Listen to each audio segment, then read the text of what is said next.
16-bit arcade graphics. You can't do this on Nintendo. Genesis does. 16-bit sports action. You can't do this on Nintendo.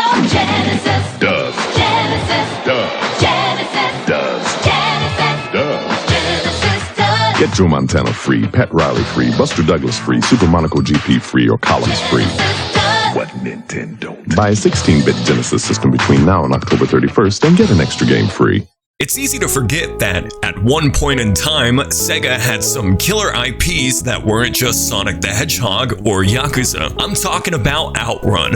I'm talking about Space Harrier. I'm talking Altered Beast, Golden Axe, Fantasy Zone. And this isn't even mentioning third-party titles for the Sega Genesis like Rocket Knight Adventures by Konami or Gunstar Heroes by Treasure. Of all these franchises that grace the Sega Genesis, or the Mega Drive if you're not a dumb, stupid American like me, one of my favorites was the Shinobi series.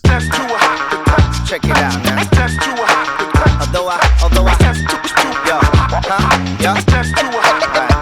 What do you know about Shinobi? What do you know about my man's Joe Musashi? What do you know about Yuzo Koshiro on the ones and twos, bringing the heaters? The Shinobi games were Sega's answer to Namco's Rolling Thunder. They were also often compared to Ninja Gaiden because they both starred ninja protagonists in a modern-day contemporary setting. The Shinobi series consists of arcadey side-scrolling titles that feature ninjas, kaiju, grotesque biological monstrosities, and Spider-Man? Revenge of Shinobi in particular was my bag as a kid. I first played it on the Wii Virtual Console alongside other 8 and 16-bit games at the time. The badass art direction and sprite work, the ball-busting difficulty, and the amazing soundtrack by Yuzo Koshiro all culminated into one spectacular experience. Real ones remember waiting on the select screen where you could get infinite kunai.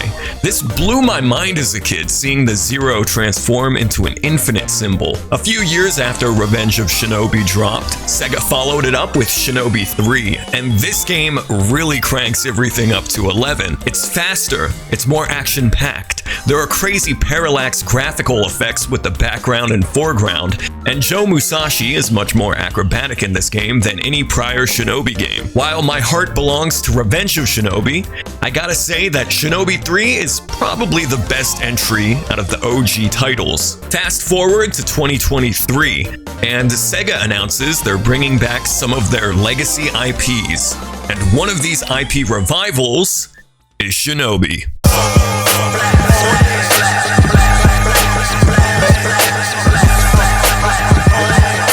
This new Shinobi game is being produced and developed by Lizard Cube, who have done phenomenal work in the past with titles like Streets of Rage 4 and Wonder Boy: The Dragon's Trap.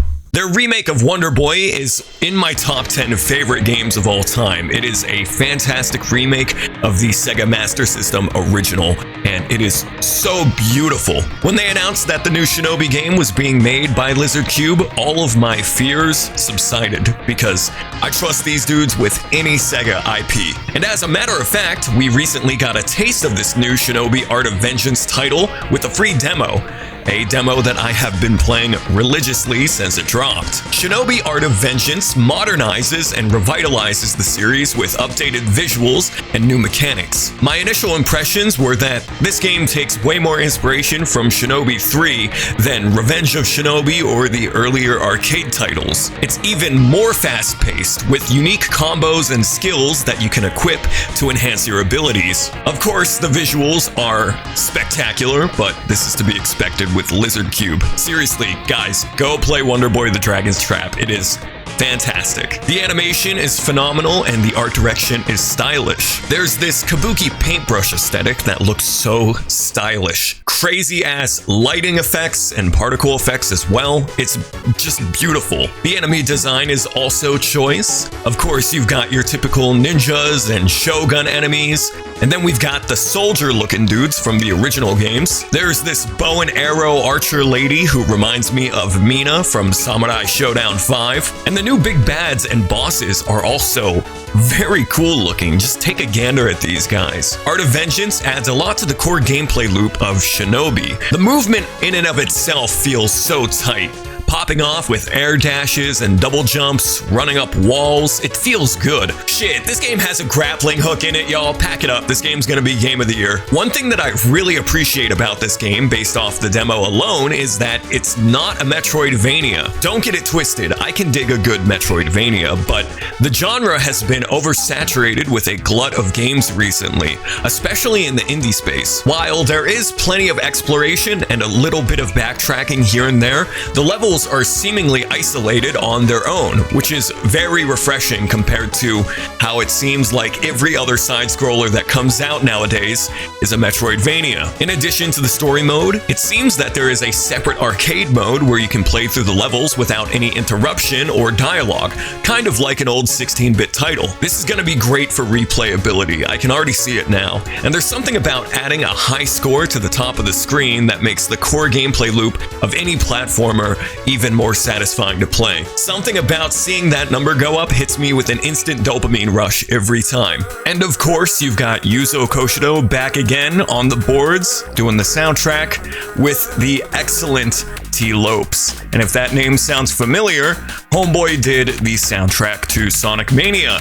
So basically, yeah, the soundtrack is gonna be fire. I'm making this little demo video just to drum up hype for Shinobi because this still seems to be a pretty low-profile release. I don't see anybody talking about this game. I want it to do well because, well, I know it's gonna be a good game, but I also want Sega to see that their other IPs should have a chance in the spotlight again.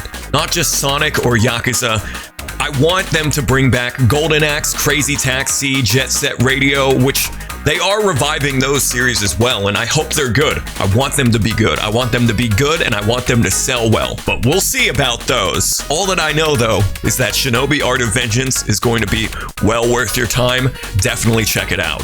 I know I'm buying it day one. This video is not sponsored. I'm not being endorsed by Sega. I'm just a huge fan of the Shinobi series, and this game definitely deserves your attention. Thanks for watching. Check out the free demo on Steam, and have a great rest of your day.